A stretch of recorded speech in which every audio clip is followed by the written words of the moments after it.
siapa itu? Kata Jibril, itu adalah kaum yang suka memakan daging mayat saudaranya sendiri. Mayat saudaranya ini dagingnya dimakan tuh. Hadis ini benar merujuk surat Al-Hujurat ayat 12. Nanti Bapak buka di rumah surat Al-Hujurat ayat 12. Itu tentang perintah Allah Subhanahu wa taala 3 perkara, ya. Ya alladzina amanu ijtanibu katsiran minadh-dhann. Ya. Hindarilah tuh sifat buruk sangka tuh. Karena buruk sangka itu merupakan perbuatan dosa, ya. Wala tajassasu, dan jangan suka cari-cari kesalahan orang lain tuh. Dikorek-korek kekurangannya, ya. Jangan suka mengadu domba, bukan domba Garut, ya. Jangan suka ngadu domba orang, jangan suka ngadu domba kelompok, jangan suka ngadu domba suku, jangan suka ngadu domba organisasi, jangan suka ngadu domba partai. Assalamualaikum warahmatullahi wabarakatuh. Bismillah, alhamdulillah, wassalatu ala rasulillah, wala hawla wala quwwata illa billah. Bapak yang dirahmati Allah Subhanahu wa taala, pengajian kita pada pagi hari ini sangat istimewa karena berbarengan dengan peringatan peristiwa Isra dan Mi'raj Nabi besar Muhammad SAW yang kita sering lupa. Bukan hanya peristiwanya, kita sering lupa, kalender Islamnya pun kita lupa, sering lupa. Oleh karena itu, pada setiap bulan Rajab kita diingatkan dengan satu peristiwa, yaitu Isra dan Mi'raj. Bahkan pemerintah juga memfasilitasi untuk mengingatkan kita setiap tanggal 27 Rajab itu hari libur. Maksud pemerintah sangat baik agar umat Islam itu ingat, selalu ingat. Hanya kadang-kadang kita lupa. Mudah-mudahan pagi hari ini peristiwa Isra dan Mi'raj itu akan saya kutip satu hadis saja. Yang kedua, pengajian ini berbarengan dengan khatmul Quran, sangat istimewa. Dalam sebuah hadis yang diriwayatkan oleh Amr bin Shu'aib, kata beliau, Rasul pernah bersabda, "Idza khatamal abdu minal Quran, shalla alaihi fi khatmihi sittuna alfa maratin." Hadis sahih riwayat Imam Ad-Dailami.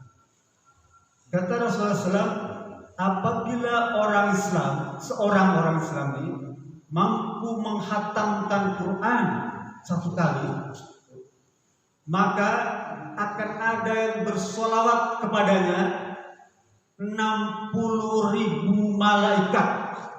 Siapa? Kalau pagi hari ini ada 100 kali 60.000 malaikat, 6 juta malaikat tumplak di ruangan ini. Gak cukup menampung malaikat nih, saking banyaknya, karena kita sedang menghatamkan Quran. 6 juta malaikat. Kata Rasul dalam hadis lain, malaikat itu ada yang bergantung di jambut. Ada bunyi jambut ya? Itu tempat malaikat nempel. Sayang kalau bunyi jambut. Pada tempat malaikat bergantung itu, bergantung aku ya. Ada yang nempel di telinga tuh, selama dia masih bisa mendengarkan ceramah tuh. Ada yang nempel di mata tuh malaikat supaya jangan ngantuk. Ada yang nempel di hati supaya dia bisa berbesar hati. Ada yang nempel di otak supaya bisa selalu tenang. Saking banyaknya malaikat berkumpul di tempat orang yang sedang menghatamkan Al-Quran.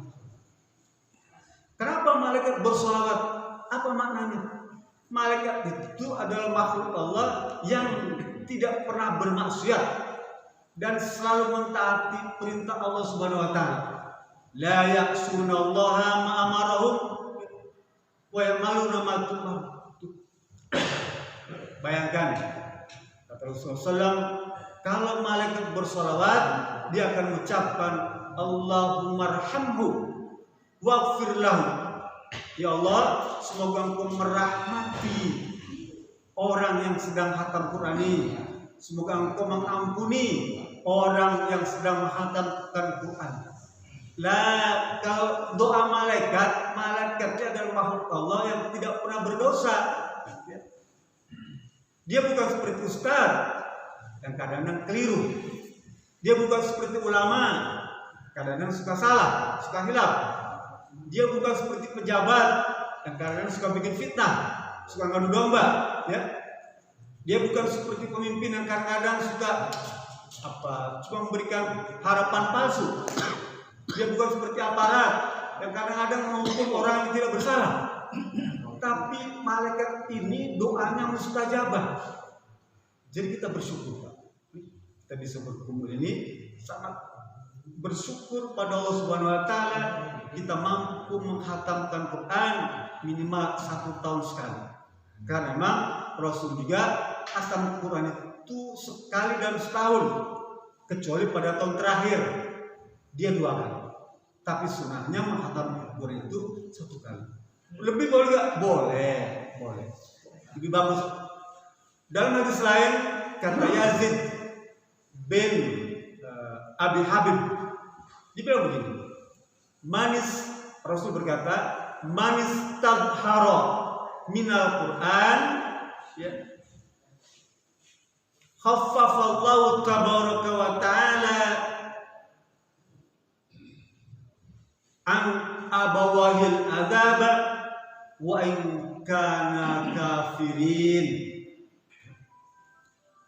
Barang siapa yang mampu mengidharkan Al-Quran, mengidharkan ini para ulama berbeda pendapat tentang tafsirnya. Yang pertama, mengucapkan membacanya itu dengan suara keras atau mewujudkan Al-Quran dalam bentuk amaliyah. Jadi bukan hanya membaca tuh, tapi juga merenungkan dan mempraktekkan. Saya pilih pendapat yang kedua. Ya, saya pilih pendapat Al-Quran ini bukan hanya dibaca, tapi difahami dan diamalkan.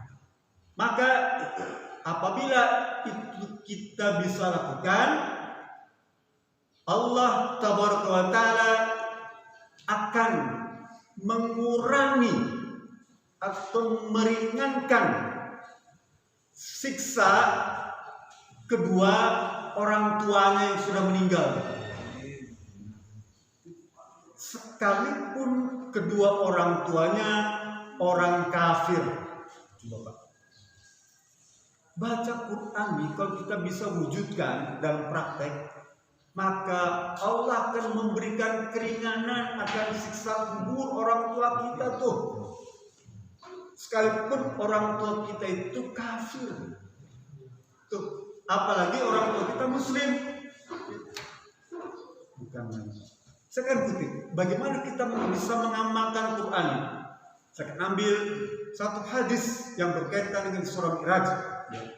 Hadis yang diriwayatkan oleh Anas bin Malik.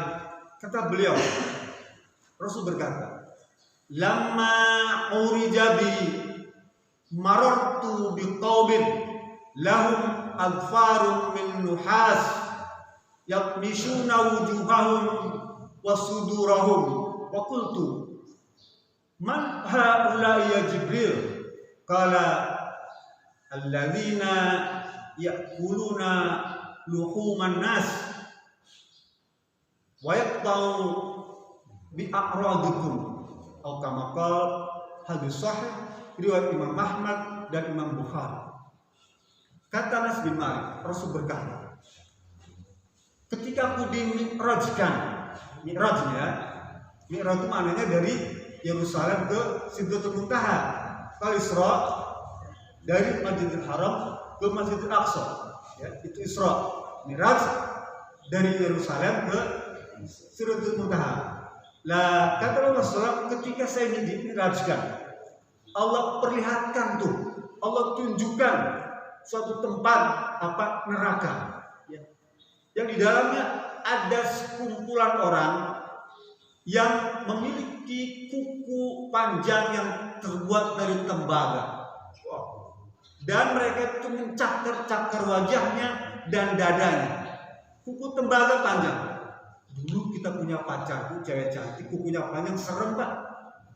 Kalau Bapak suka nonton film India tuh apa Utaran ya, itu apa dari yang cantik tuh yang bisa berubah jadi iblis tuh kukunya panjang-panjang.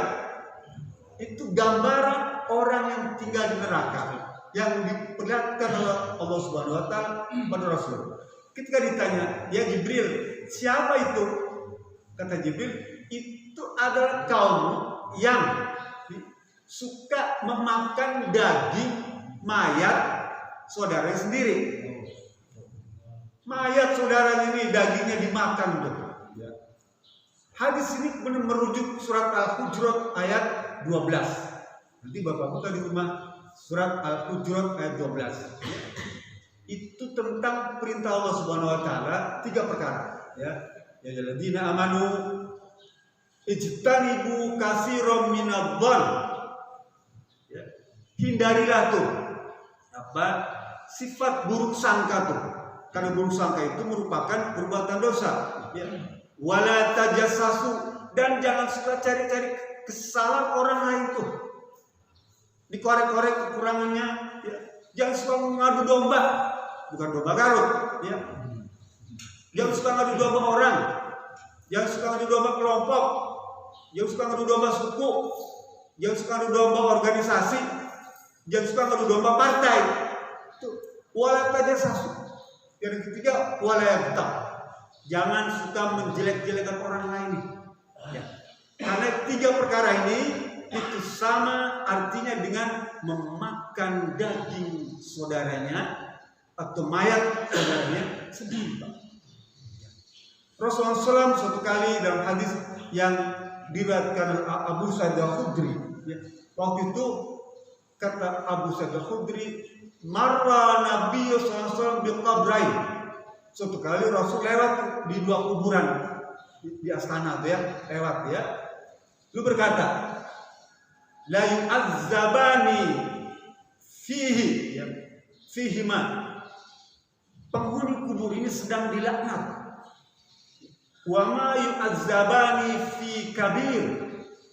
Dan banyak orang menyangka bahwa dosa yang dilakukan oleh 2 penghuni kubur ini dosa kecil, dosa remeh.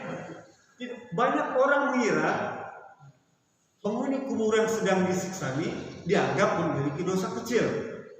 Terus meneruskan, dibilang gini, amma ahaduhuma kana la yastatiru minal baul.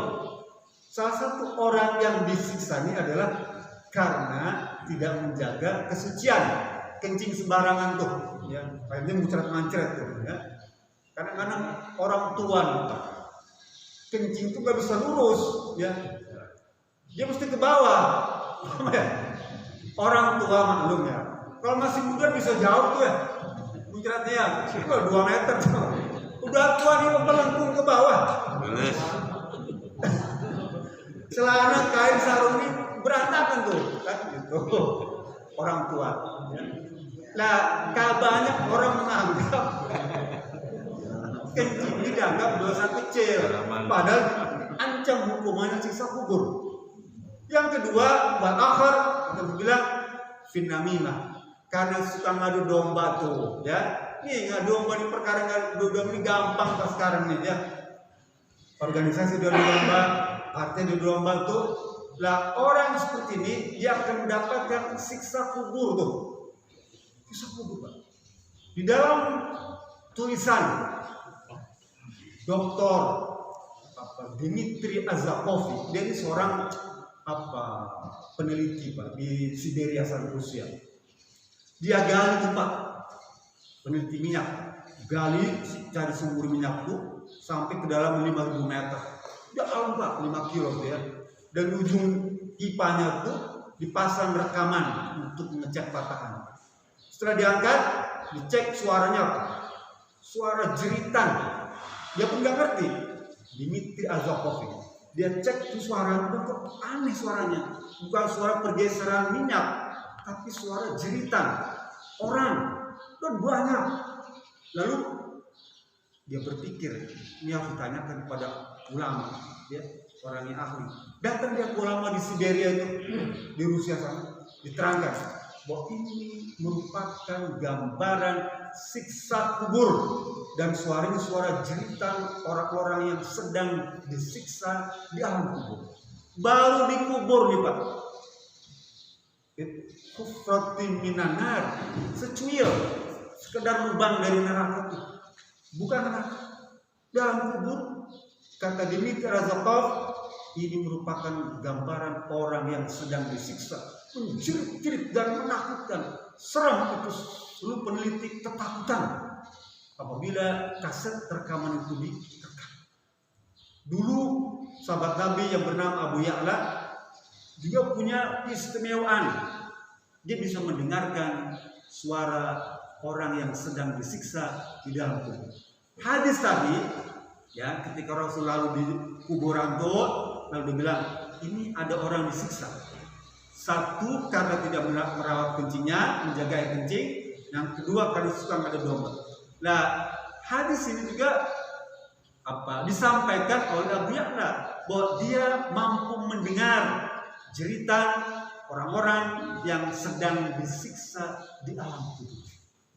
Oleh karena itu, kalau kita tidak ingin mendapatkan siksa di alam kubur, nih, ya, saya berpesan pada diri saya dan kita semua, ya, praktekkan tuh ayat Quran surat Al-Hujurat ayat 12 tadi sebagai bukti bahwa kita telah mengamalkan Al-Quran.